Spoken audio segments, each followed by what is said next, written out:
आज हम ट्रिग्नोमेट्री के बारे में पढ़ेंगे। ट्रिग्नोमेट्री स्टार्ट करने से पहले ये समझ लीजिए कि जो ट्रिग्नोमेट्री होती है वो अप्लाई होती है एक राइट एंगल ट्राइंगल। पहली कंडीशन ट्रिग्नोमेट्री की ये होती है कि ये हमेशा एक राइट एंगल ट्राइंगल में अप्लाई होती है। तो पहले राइट एंगल ट्राइंगल के हिसाब से अगर हम समझें तो right angle triangle is a type of a triangle in which one angle is 90 degree. कोई भी ऐसा ट्राइंगल जिसमें एक एंगल 90 डिग्री हो उसे हम राइट एंगल ट्राइंगल बोलते हैं। ये तो नॉर्मल कंडीशन है। अब नॉर्मली हमने राइट एंगल ट्राइंगल में पढ़ा हुआ है जो 90 डिग्री के सामने वाली साइड होती है उसे हम हाइपोटेनियस बोलते हैं और रिमेनिंग जो साइड्स होती है उन्हें हम परपेंडिकुलर और बेस बोलते हैं। पहली चीज ट्रिग्नोमेट्री ना पढ़ने से पहले हमने पढ़ा हुआ है कि एक राइट एंगल ट्राइंगल में 90 डिग्री के सामने जो साइड होती है, यहाँ 90 के सामने अगर आप देखोगे तो AC आएगी, तो AC को हम बोलते हैं हाइपोटेनियस। ठीक है ना। और रिमेनिंग जो साइड्स होती है उनमें से कोई भी परपेंडिकुलर कोई भी बेस हो जाता है। बट ट्रिग्नोमेट्री में परपेंडिकुलर और बेस हम डिसाइड करते हैं। ट्रिग्नोमेट्री में परपेंडिकुलर और बेस को हम डिसाइड करते हैं with the help of the angle. अब पहले नॉर्मली समझते हैं। राइट एंगल ट्राइंगल में क्लास 7 से ही आपने पाइथागोरस थ्योरम पढ़ी होगी। पाइथागोरस थ्योरम क्या कहती है? अगर मैं पाइथागोरस थ्योरम की बात करूं तो पाइथागोरस थ्योरम में हमने पढ़ा हुआ है कि किसी राइट एंगल ट्राइंगल में 90 के सामने जो वाली साइड है उसका स्क्वायर हमेशा रिमेनिंग टू साइड के स्क्वायर के सम के इक्वल होता है। ये हमारी होती है पाइथागोरस थ्योरम। अब ट्रिग्नोमेट्री में पाइथागोरस थ्योरम की हेल्प ली जाती है। अब बात आती है हाइपोटेनियस परपेंडिकुलर बेस कैसे डिसाइड होगा, तो उसे पढ़ते हैं। उससे पहले ट्रिग्नोमेट्री के टोटल 5 चैप्टर्स हैं। एक है ट्रिग्नोमेट्रिकल रेशियो पे बेस्ड, दूसरा है ट्रिग्नोमेट्रिकल एंगल पे बेस्ड, तीसरा चैप्टर है ट्रिग्नोमेट्रिकल कॉम्प्लीमेंट्री एंगल पे बेस्ड, फोर्थ है ट्रिग्नोमेट्रिकल आइडेंटिटीज पे बेस्ड और फिफ्थ होता है हाइट एंड डिस्टेंस पे बेस्ड। आज हम पढ़ेंगे ट्रिग्नोमेट्रिकल रेशियो। अब बात आती है ट्रिग्नोमेट्री। हाँ वो हट गया है, बट बेटा क्या है ना, जब आप 11th क्लास में मैथ्स का अगर लेते हो तो उसमें आपको कॉम्प्लीमेंट्री एंगल आना चाहिए, इसलिए मैं पढ़ाऊंगा सब। बट हम फोकस उस पर ज्यादा करेंगे जो एग्जाम पे आना है, तो इसलिए अभी मैं बेसिक आपको सबका बताऊंगा। बट फिर जब आपके बोर्ड का नियरेस्ट टाइम आ जाएगा तो फिर हम फोकस करेंगे जो जो आपके एग्जाम में आने हैं। तो अभी तो आप हर चीज पढ़ के चलिए, ठीक है। अब जैसे कि मैंने कहा पहला टॉपिक है ट्रिग्नोमेट्रिकल रेशियो पे बेस्ड। अब बात आती है ट्रिग्नोमेट्रिकल रेशियो होते क्या है। ट्रिग्नोमेट्री में 6 ट्रिग्नोमेट्रिकल रेशियो होते हैं। एक होता है साइन, वन इज कॉस, एक होता है टेन, एक होता है कॉजेक, एक होता है सेक और एक होता है कॉट। इन्हें हम ट्रिग्नोमेट्रिकल रेशियोज बोलते हैं। Sine, cos, tan, cosec, sec, cot.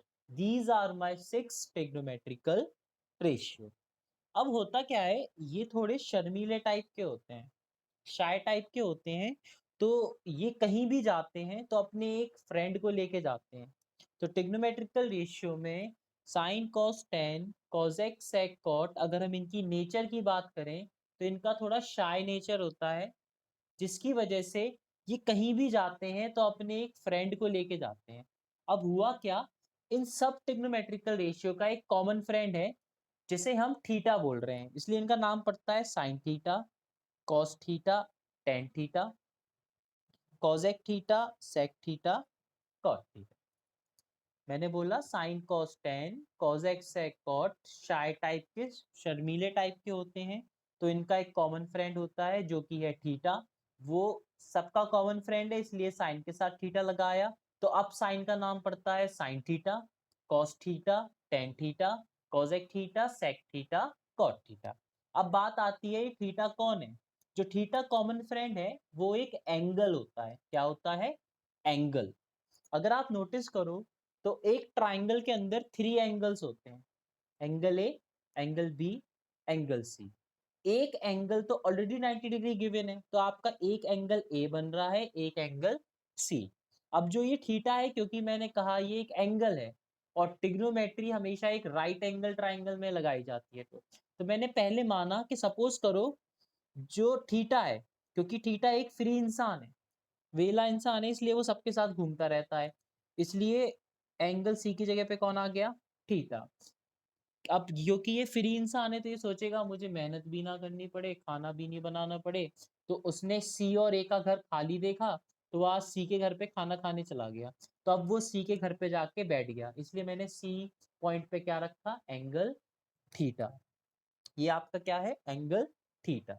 अब जो ये एंगल होता है ना, इसकी बहुत इंपॉर्टेंस होती है, क्योंकि अगर थीटा नहीं होगा तो sine cos tan cosec sec cot कहीं भी नहीं जा पाएंगे। अब यहाँ एंगल का क्या यूज है? एंगल ही आपको ये जस्टिफाई करेगा कि कौन परपेंडिकुलर, कौन बेस, कौन हाइपोटेन्यूज। अभी तक तो हमने क्लास 9 तक ये पढ़ा कि 90 के सामने हाइपोटेनियस, इन दोनों में से किसी को भी परपेंडिकुलर बोल दो, किसी को भी बेस बोल दो। ट्रिग्नोमेट्री में ऐसा नहीं होता है, ये थीटा एंगल बताएगा कि कौन है परपेंडिकुलर, कौन है बेस और कौन है हाइपोटेनियस। अब बात आती है थीटा बताएगा कैसे, तो आपको एक ट्रिक याद रखनी है। एंगल के सामने आपको जो भी साइड दिखेगी, इस एंगल के सामने देखोगे तो ए बी साइड दिखेगी, तो एंगल के सामने होता है परपेंडिकुलर, परपेंडिकुलर के सामने होता है हाइपोटेनियस, और जो बच जाता है उसे हम बोलते हैं बेस। दोबारा सुनिएगा, एंगल के सामने होता है परपेंडिकुलर, परपेंडिकुलर के सामने होता है हाइपोटेनियस, जो रिमेनिंग बचता है उसे हम बोलते हैं बेस। अब मैं एंगल के हिसाब से बेटा इसलिए बोल रहा हूं कि सपोज करो अब एंगल थीटा एक ही जगह पे बैठ जाता, तो अगर मैं इसको मैं यहां समझा रहा हूं, अगर यही एंगल अब सी के घर ना जाके ए के घर पे बैठ जाता, तो जैसे ही एंगल अपनी पोजीशन चेंज करेगा तो अब एंगल के सामने कौन सी साइड आएगी? BC। तो हमने क्या पढ़ा? एंगल के सामने क्या होता है? परपेंडिकुलर, परपेंडिकुलर के सामने हाइपोटेनियस, जो बच गया वो बेस। तो अगर आप नोटिस करो तो एंगल के चेंज होने से परपेंडिकुलर और बेस की जगह बदल जाती है, इसलिए मैंने कहा एंगल की बहुत इंपॉर्टेंस होती है। तो आप कैसे पता लगाओगे कौन परपेंडिकुलर, कौन बेस, कौन हाइपोटेनियस? एंगल के सामने होता है परपेंडिकुलर, परपेंडिकुलर के सामने होता है हाइपोटेनियस, जो रिमेनिंग बचता है उसे हम बोलते हैं बेस। कभी कभी क्या होता है, कुछ कुछ क्वेश्चनों में हमें दिक्कत आती कि हम परपेंडिकुलर तो निकाल लेते, हमें हाइपोटेनियस निकालने में दिक्कत आती, इसलिए मैंने स्टार्टिंग में एक लाइन बोली थी 90 डिग्री के सामने जो होता है उसे हमेशा हाइपोटेनियस बोलते हैं। तो कभी अगर एंगल के थ्रू हाइपोटेनियस ढूंढने में दिक्कत आए तो आप सीधे समझा करो 90 डिग्री के सामने वाला तो हाइपोटेनियस होगा। इसलिए दोनों में मैंने एक कहानी आपसे बोली, एंगल के बदलने से अगर एंगल अपनी पोजीशन चेंज कर ले तो सिर्फ और सिर्फ परपेंडिकुलर बेस की जगह बदलती है, हाइपोटेनियस जैसा है वो वैसा ही रहेगा। तो एंगल के थ्रू आपको सिर्फ याद रखना है कौन परपेंडिकुलर, कौन हाइपोटेनियस, कौन बेस। अब बात आएगी परपेंडिकुलर हाइपोटेनियस बेस का हमें यूज क्या है। मैंने कहा था sine cos tan cosec sec cot, ये ट्रिग्नोमेट्रिकल रेशियो होते हैं, इन सबकी एक वैल्यू होती है। आप चाहो तो आप साइन थीटा की वैल्यू निकाल सकते हो, कॉस थीटा की वैल्यू निकाल सकते हो, टेन थीटा की निकाल सकते हो, कॉसेक थीटा की निकाल सकते हो, सेक थीटा की निकाल सकते हो और कॉट थीटा की निकाल सकते हो। कैसे निकालते हो? साइन थीटा निकालने का फॉर्मूला होता है P/h, कॉस थीटा का होता है बेस अपॉन हाइपोटेनियस B/h, और टेन थीटा होता है P/b। आपको सिर्फ ये 3 याद करने हैं, अगर आप ये 3 याद कर लोगे तो ये 3 ऑटोमेटिक बन जाएंगे। कैसे बन जाएंगे वो अभी समझा रहा हूं, इसलिए एक बार पहले दोबारा देख लीजिए। साइन थीटा निकालने का फॉर्मूला होता है perpendicular upon hypotenuse. Cos theta निकालने का फॉर्मूला होता है बेस अपॉन हाइपोटेनियस, और टेन थीटा का होता है पी बाय बी।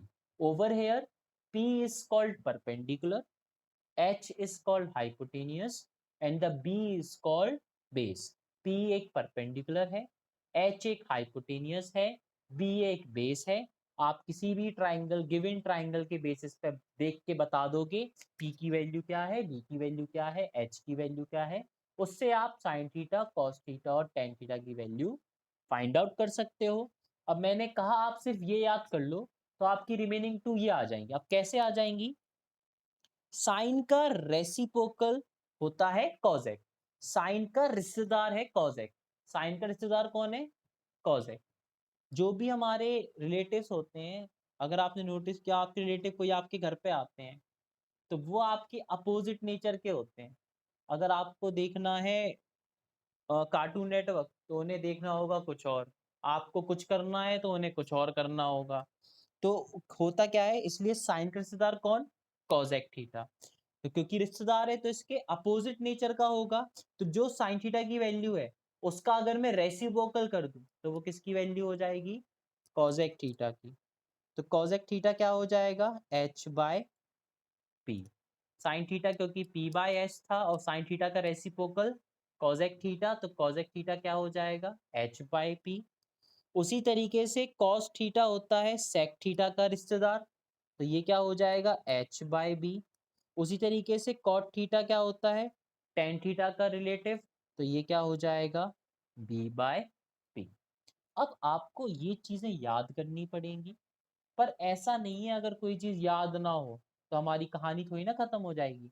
अगर आपको कोई चीज याद नहीं है, तो जैसे मैंने जब पढ़ा था तो मुझे एक बार में याद नहीं हुई थी। तो जब आपको कोई चीज याद नहीं हो तो उसे हम बनाने की ट्रिक होती है। तो अब हम इसकी ट्रिक सीखते हैं। ट्रिक आपको अभी यूज करना है, अगर आपको समझ में, अगर ये लर्न नहीं हो रहा है, लर्न हो जाए तो ट्रिक का कोई यूज नहीं है। अब ट्रिक क्या है जरा उसे समझिए, वो मैं नेक्स्ट पेज पे एक स्टोरी फॉर्मेट में समझा रहा हूँ, ध्यान से देखिएगा। एक बार की बात है, एक बार रास्ते में एक पंडित जी जा रहे थे, तो पी फॉर पंडित। एक बार एक रास्ते में एक पंडित जी जा रहे थे, रास्ते में जाते हुए पंडित जी को एक लड़का मिला जिसका नाम था बद्री। पंडित बद्री। अब नॉर्मली पंडितों की आदत क्या होती है? प्रसाद दे देते हैं। तो पंडित जी ने बद्री को क्या दिया? प्रसाद। तो ये क्या बन गया? पंडित बद्री प्रसाद।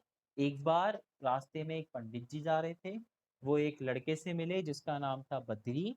अब पंडित ने क्या किया? बद्री को दे दिया प्रसाद। तो पंडित बद्री प्रसाद। अब जो बद्री था वो शिव जी का बड़ा भक्त था, शिव जी का बहुत बड़ा भक्त था। तो उसने क्या किया? जैसे ही प्रसाद खाया उसके मुंह से निकला हर हर भोले। भोले या बोले लिख दिया मैंने, ठीक है। पंडित बद्री प्रसाद हर हर बोले। कुछ तो बोला है वो प्रसाद खा के। प्रसाद खाया उसने तो उसके मुंह से निकला सोना चांदी तोला। एक निकला सोना, एक निकला चांदी, एक निकला तोला। हाँ बेटा। तो कहानी क्या है? एक बार रास्ते में एक पंडित जी जा रहे थे, वो पंडित जी एक लड़के से मिले जिसका नाम था बद्री। पंडित जी ने बद्री को दिया प्रसाद, उसके मुंह से निकला हर हर बोले। कुछ तो बोला है। उसकी जिंदगी में तीन चीज मेन थी। सोना, सोना मतलब गोल्ड, चांदी मतलब सिल्वर, तोला मतलब ब्रॉन्ज। तो सोना चांदी तोला। अब अगर आप नोटिस करो, सोने का मतलब यहाँ है साइन, चांदी का मतलब है कॉस, और तोले का मतलब है टेन। तो अगर आप नोटिस करो तो मैंने यहाँ दो चीजें कैपिटल में लिखी हुई हैं। तो अगर आप नोटिस करो साइन के नीचे क्या लिखा है? पी और एच, इसलिए साइन थीटा होता है पी बाय एच। कॉस के नीचे क्या लिखा हुआ है कैपिटल में? बी और एच, इसलिए कॉस थीटा क्या होता है? B by H. टेन के नीचे क्या लिखा हुआ है? पी बाय बी, इसलिए टेन थीटा क्या होता है?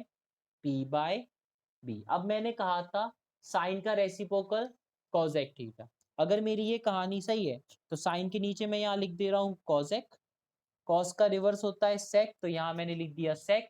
tan का रिवर्स होता है cot, तो यहाँ मैंने लिख दिया cot। अगर आप रिवर्स में पढ़ो अब तो cosec के ऊपर क्या लिखा हुआ है h और p, इसलिए cosec थीटा की वैल्यू क्या होती है h बाई p।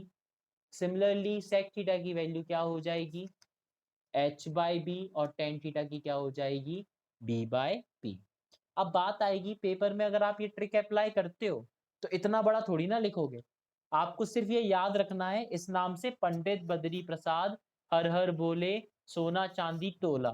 आप पेपर में इसे इस तरीके से लिखोगे, आपको शॉर्ट फॉर्म में लिखना है इस तरीके से, पंडित बद्री प्रसाद हर हर बोले, सोना की जगह पे साइन, चांदी की जगह पे कॉस, तोले की जगह पे टेन। तो आपको एकदम क्लियर दिख रहा होगा, साइन के नीचे p बाय एच, इसलिए साइन थीटा की value p by H, cos के नीचे b बाय एच, इसलिए कॉस थीटा की value b by H, ten के नीचे p बाय b, इसलिए टेन थीटा की value p bye b।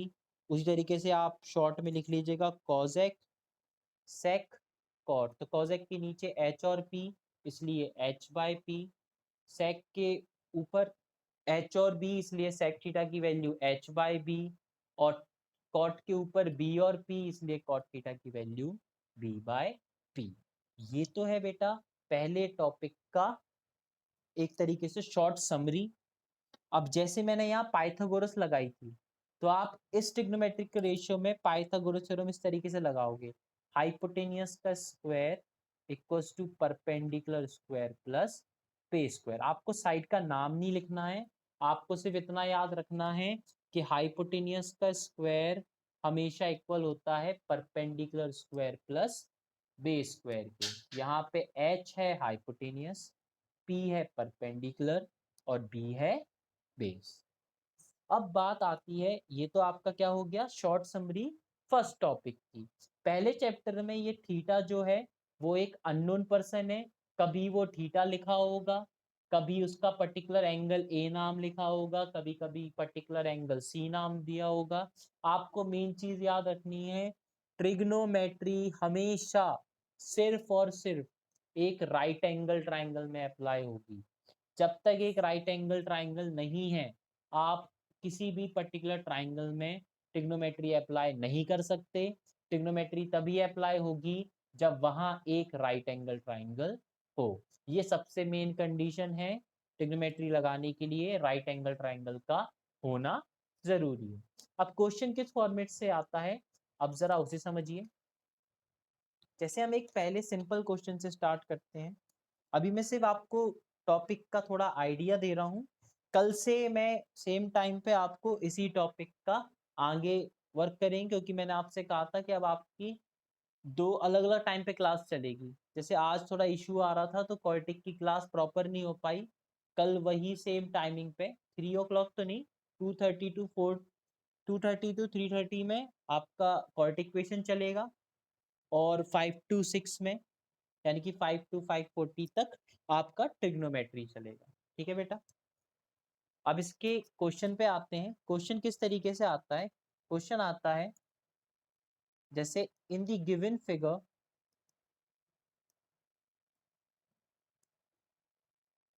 Find all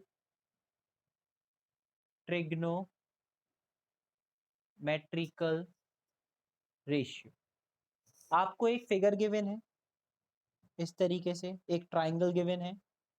इस ट्राइंगल में आपको दो पर्टिकुलर साइड की लेंथ गिवन, जैसे ये गिवन है 3 और ये गिवन है 4। आपको इसमें निकालना है फाइंड ऑल ट्रिग्नोमेट्रिकल रेशियो। आपको ट्रिग्नोमेट्रिकल रेशियो की वैल्यू निकालनी है इस फिगर के बेसिस पे। इस फिगर में क्या क्या गिवन है, ए बी 3 सेंटीमीटर है, बी सी 4 सेंटीमीटर है, यहाँ पे एंगल आपका थीटा एंगल सी पे है। आपको इसमें ट्रिग्नोमेट्रिकल रेशियो निकालने। ट्रिग्नोमेट्रिकल रेशियो मतलब sine theta cos theta tan theta cosec theta sec theta cot theta, आपको इनकी वैल्यू फाइंड आउट करनी है। तो सबसे पहले sign theta cos theta cosec theta या टेन थीटा, इन सब की वैल्यू निकालने के लिए आपको पी बी और एच पता होने चाहिए। तो पहले हम इस एंगल की हेल्प से पता लगा लेते हैं कौन परपेंडिकुलर है, कौन बेस है, कौन हाइपोटेनियस। एंगल के सामने क्या होता है? परपेंडिकुलर। परपेंडिकुलर के सामने कौन होता है? हाइपोटेनियस। जो बचता है उसे क्या बोलते हैं? बेस। तो इस क्वेश्चन में आपको परपेंडिकुलर गिवन है 3, बेस गिवन है 4, एच आपके पास है ही नहीं। तो पहला मोटिव आपका क्या है कि आप हाइपोटेनियस निकाल लीजिए। इसलिए मैंने आपको एक रिलेशन गिवन किया था कि हाइपोटेनियस का स्क्वायर इक्वल होता है perpendicular square plus base square के।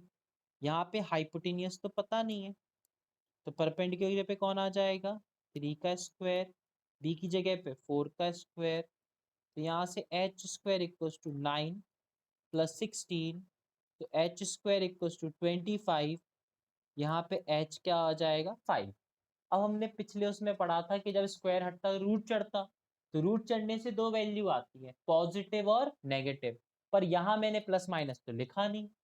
मैंने यहाँ प्लस माइनस क्यों नहीं लिखा? उसका सिंपल सा रीजन है, कभी भी किसी भी ट्राइंगल की लेंथ कभी भी नेगेटिव नहीं होती। कभी सुना है कि मैं कहूँ ड्रॉ करो -2 सेंटीमीटर की लाइन? ऐसा तो नहीं होता है। इसलिए यहाँ मैंने प्लस माइनस नहीं लगाया, क्योंकि कभी भी किसी ट्राइंगल की लेंथ नेगेटिव नहीं हो सकती। इसलिए सिर्फ हम पॉजिटिव में एच क्या ले रहे हैं, जो कि हमारा क्या आया? 5। तो अब मेरे को पी भी पता है, बी भी पता है और एच। क्वेश्चन कह रहा था ट्रिग्नोमेट्रिकल रेशियो निकालो, तो पहला क्या होता है? Sine theta. साइन थीटा क्या होता है? P by H. इस क्वेश्चन में पी की वैल्यू क्या है? 3, एच क्या है? 5। तो यहाँ से आपके पास साइन थीटा की वैल्यू क्या आ जाएगी? 3/5। सिमिलरली अगर आप कॉस थीटा की बात करो तो वो क्या होता है? B by h. यहाँ बी क्या है? 4, एच क्या है? 5। टेन थीटा क्या होता है?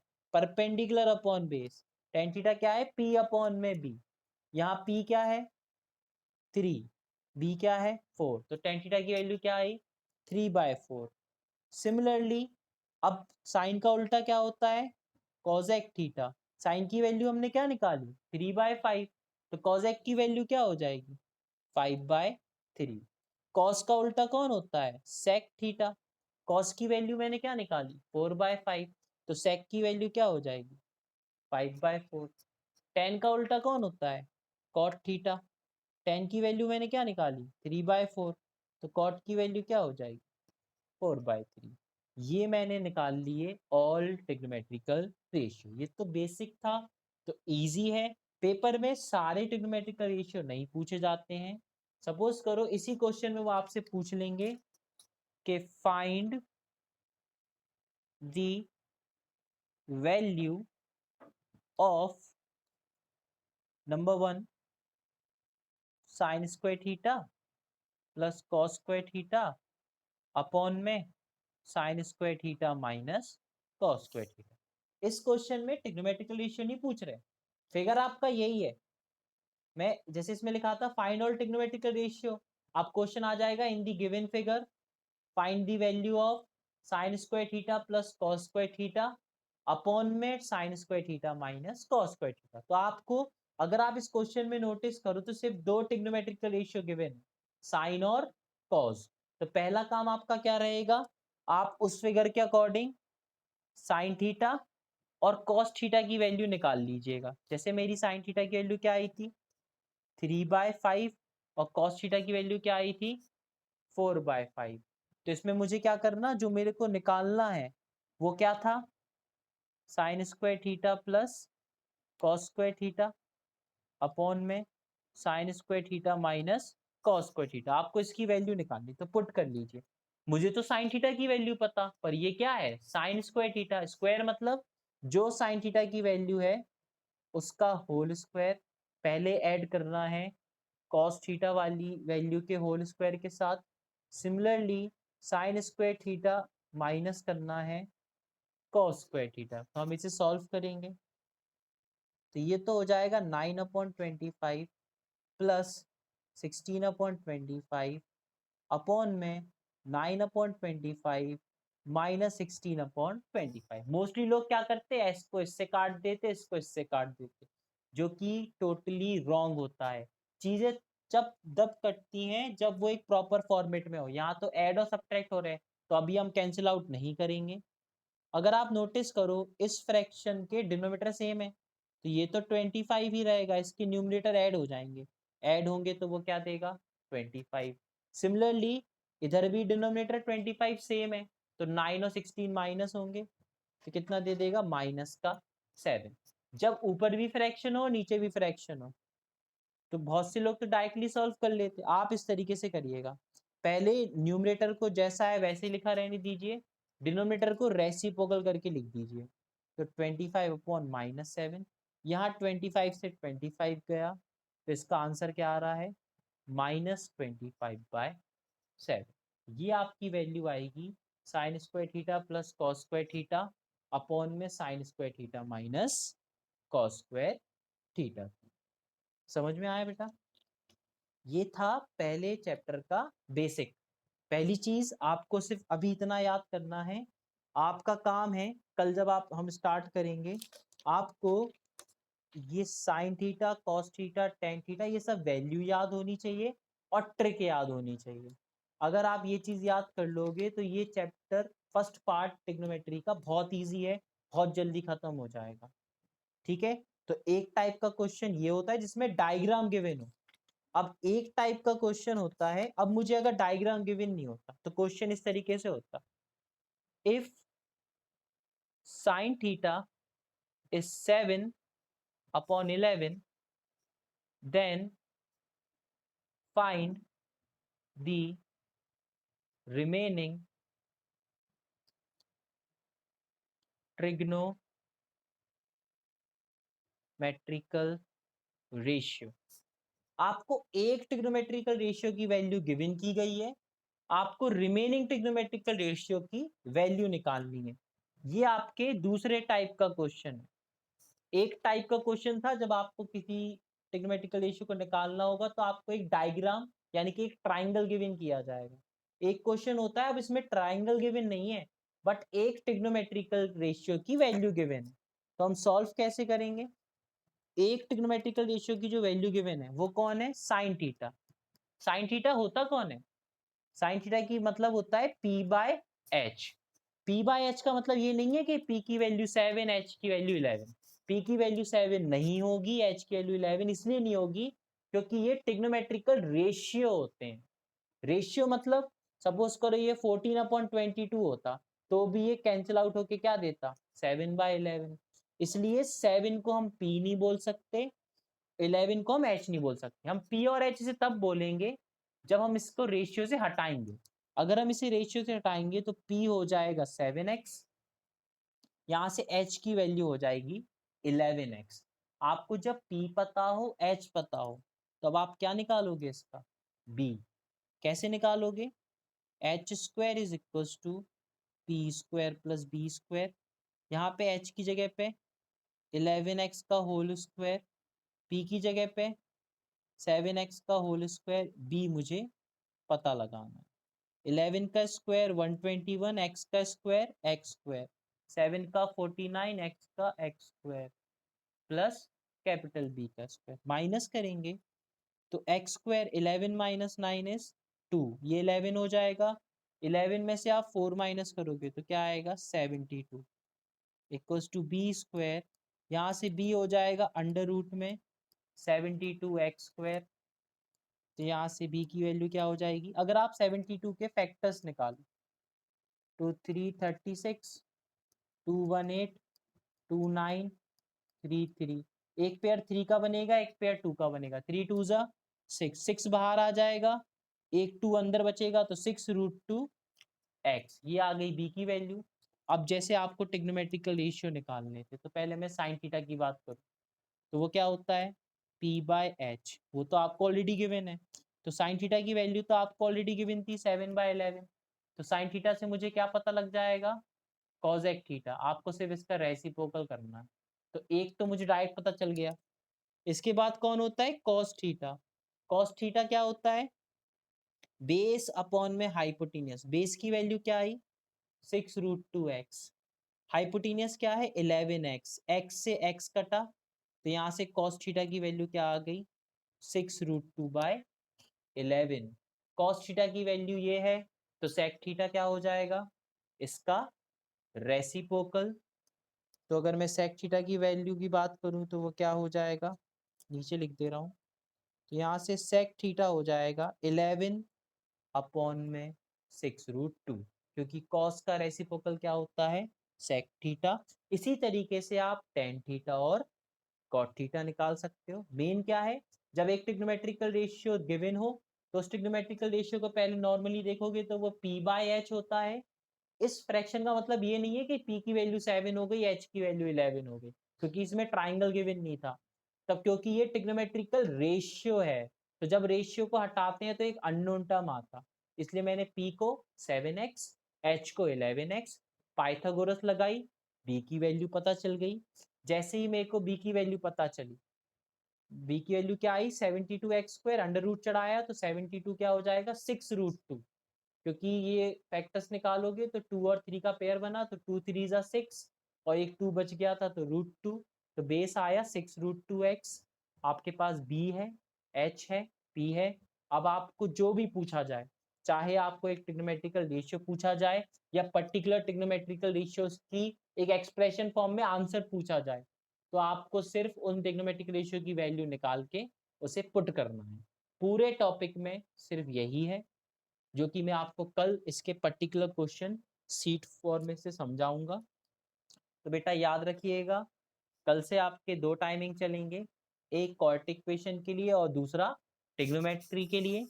अगर कभी इशू आएगा कि आप बता देना, एक 3-4 दिन करके देखते हैं, अगर आपको दो चीजें पढ़ने में क्लैश हो रहा हो तो आप मुझे बता दीजिएगा। तो पहले हम क्वाड्रेटिक को खत्म करके देन ट्रिग्नोमेट्री स्टार्ट करते हैं। ओके बेटा। हाँ बेटा।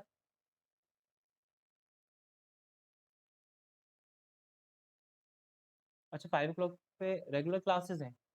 अच्छा ठीक है, चलो फिर मैं एक दूसरा टाइम देख के बताता हूँ। और केवी वालों का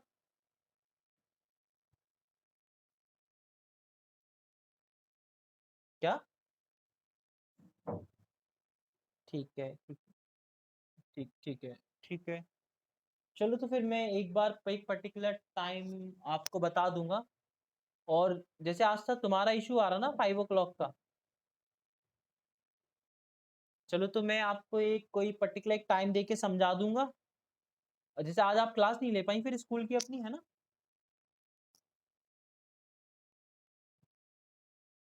अच्छा अच्छा। अच्छा एक दिन छोड़ के एक दिन होती ना आपकी ये वाले टाइम पे क्लास। अच्छा रेगुलर होती है, ओके। चलो मैं तुम्हें एक दूसरा टाइम दे दूंगा, या अभी इन लोगों को 5 to 6 पढ़ा दूंगा, तो मैं एक दूसरे टाइम पे वही चीज पढ़ा दूंगा। अगर क्योंकि फिर एक टाइम एडजस्ट करके फिर ऐसा टाइम कर लेंगे कि इशू नहीं आएगा, ठीक है। ऋषि तुम कुछ कह रहे थे क्या। ओके ऋषि।